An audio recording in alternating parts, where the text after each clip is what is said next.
This podcast is brought to you by The Complete Guide to Happiness with Dr. Fantastic. Welcome back to the AI Analysis Podcast.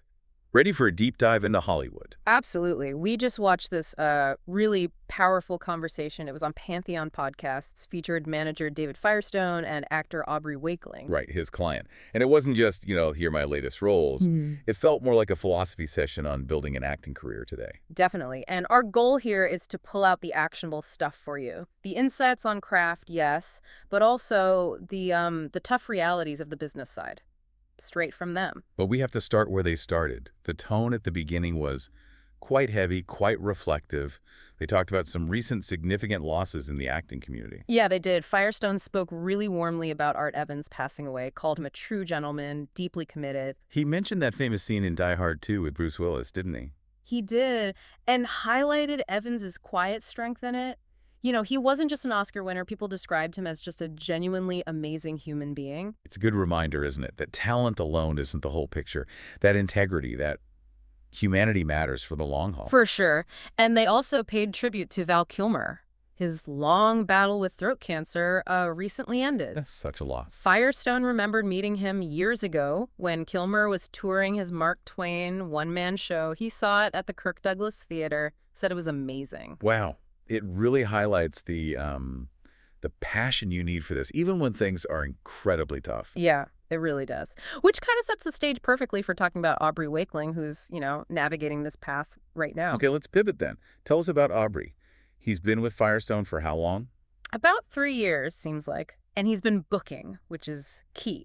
Getting those co-star roles. And for anyone listening, a co-star role, that's usually what? A few lines, but quite visible in the episode. Exactly. Often in series TV, fast-paced stuff. His recent ones were The Residents on Netflix. He played a character called Wol Bing, described as a corrupt Australian. And he also had a role in For All Mankind. So, solid credits. But his backstory isn't the typical, kid goes to LA story, right? Not at all. He actually started acting much later in life as a mature adult over in the UK. Doing what kind of work? Purely classical theater, mostly Shakespeare, apparently. Very different world. So how did he end up in Hollywood film and TV? Well, he came over to the U.S. about 15 years back, specifically to study with a well-known coach, Margie Haba. Oh. And get this, Haba was apparently so impressed she actually sponsored him later to come back and focus on film work. Wow, that's a serious endorsement. That says a lot. It really does. But the most surprising part, maybe the core of his whole approach, is his initial motivation for acting. Oh, yeah. I love it. It wasn't Shakespeare or Brando initially. It was Elvis Presley. Elvis, really? Yeah, he was a huge fan. Said his dream was to be in an Elvis film, but more than that, he wanted to act with the same kind of truthfulness and sincerity he felt Elvis had when singing. Huh. That's unexpected, tying acting truth to a singer's sincerity. I thought so too. It shifts the focus, doesn't it? Away from just technique towards raw emotional honesty. Like a singer who isn't acting sad, they just are sad in the song. Exactly. And that fits with the actors he admires. He mentioned the classics Bogart, Brando, Rod Steiger, Steve McQueen, that kind of raw American grit. Right. He even called out The Maltese Falcon as his favorite Bogart, though he admitted everyone loves Casablanca. It's that search for something real. Which leads perfectly into the craft philosophy they talked about, that old saying. There are no small parts, only small actors. Yeah, they really hit that home. It's not the size of the role, it's what you bring to it. And the Steve McQueen story ties right into that. Brilliant. Oh, yeah. McQueen asking for fewer lines. Right, because he just needed the FaceTime. He knew his presence, his behavior spoke volumes. Which connects to their core idea. Acting is fundamentally behavior, not action.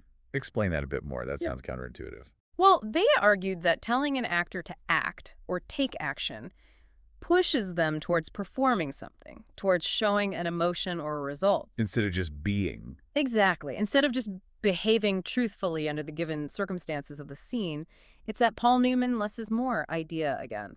Aubrey even suggested that formal training, though he started classically, can sometimes get in the way. It can hinder a natural actor. Right, if it makes them overthink, maybe. If it replaces instinct with, like, intellectualizing the moment. That seems to be the idea, Yeah. which makes their advice on line memorization even more fascinating. Oh man, that number was staggering. Learning lines. How many times? 100 to 200 times. Whoa! That's dedication is an understatement. Why so many? To get them to the point of your subconscious, that was the phrase. So you're not thinking about the words at all. Ah, so you're completely free. Yeah. Free to just exist in the scene, react naturally. Exactly. You avoid that look, you know, the one where you can almost see the actor searching for their next line. Kills the reality instantly. And that freedom lets your own unique quality come through, which was the other big piece of advice, right? Bring your thing. Yes. Don't try to be De Niro. The director hired you. Bring what makes you you, your energy, your perspective. Be authentic. It all comes back to that Elvis sincerity, doesn't it? Come with me to discover the transformative power of kindness and the joy it brings. Join me as we explore every Monday morning simple yet profound ways to elevate your happiness, one gesture at a time.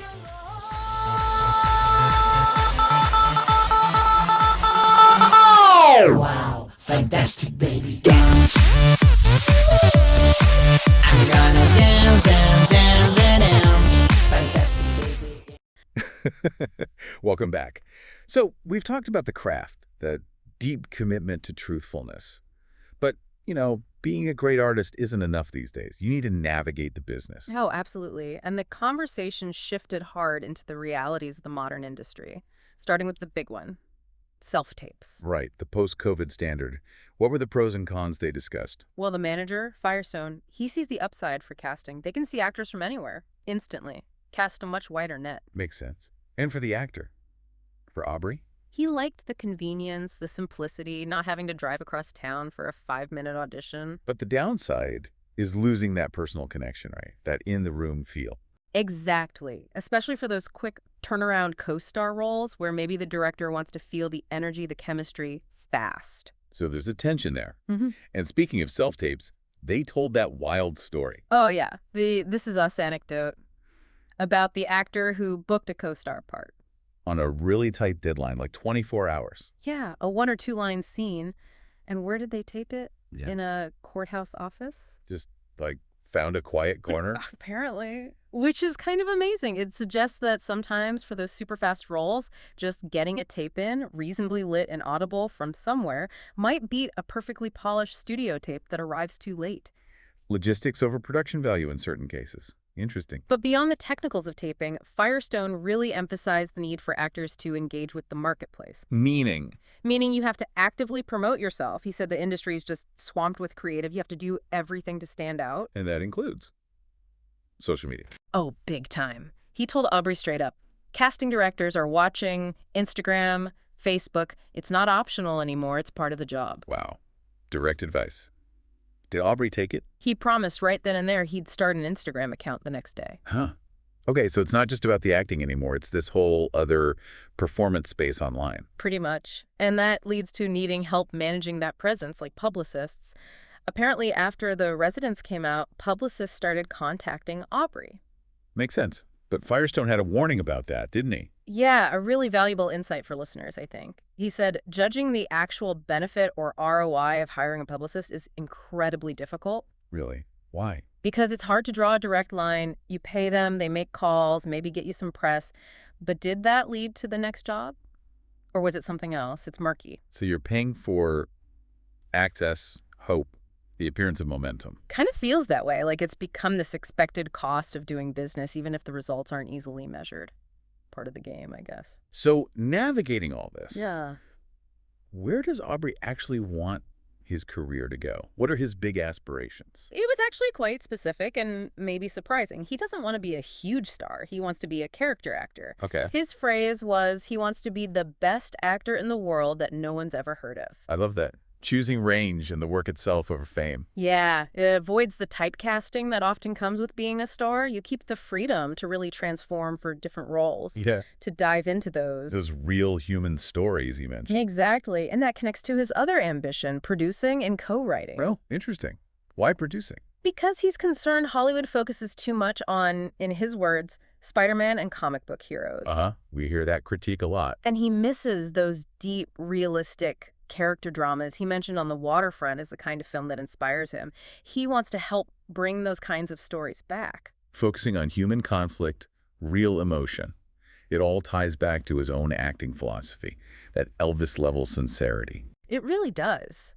And it even connects to his personal values, which he shared. His goals are pretty grounded. Like what? Just wanting to do good work, be happy, and maintain the right values, being a good person, good husband, brother, client. That's refreshing. And he threw in some charming details, kind to animals, likes children, never forgets Mother's Day. Okay. It paints a picture of someone trying to live with integrity, both on and off screen. That seems to be the core takeaway, really, the synthesis. To make it as an actor today, you kind of need this dual focus. You need that deep artistic core, right? That Brando-level commitment to truth, maybe fueled by learning lines 150 times. Yeah, that obsessive craft focus. But then you also need the business side dialed in. The self-tape hustle, being able to nail an audition in a courthouse if you have to. And the willingness, maybe even the necessity to build that social media presence because casting directors are looking. It's like artistic soul meets marketing hustle. Yeah, the Brando craft combined with, I don't know, a touch of Kardashian marketing. Maybe that's too harsh, but you get the idea. It does set up a really interesting final thought for you, the listener, to consider. They talked about this tension, real human stories versus comic book heroes. Right. So, given that, and given this intense need for self-promotion we just discussed, what really defines the modern hero's journey for an actor? Is success today found more in that quiet, dedicated, almost invisible craft that makes you the best actor no one's ever heard of? Or has it shifted? Is it now more about cultivating that loud, unavoidable presence in the digital marketplace to even get noticed? Where does the balance lie? Something to think about next time you're scrolling through shows.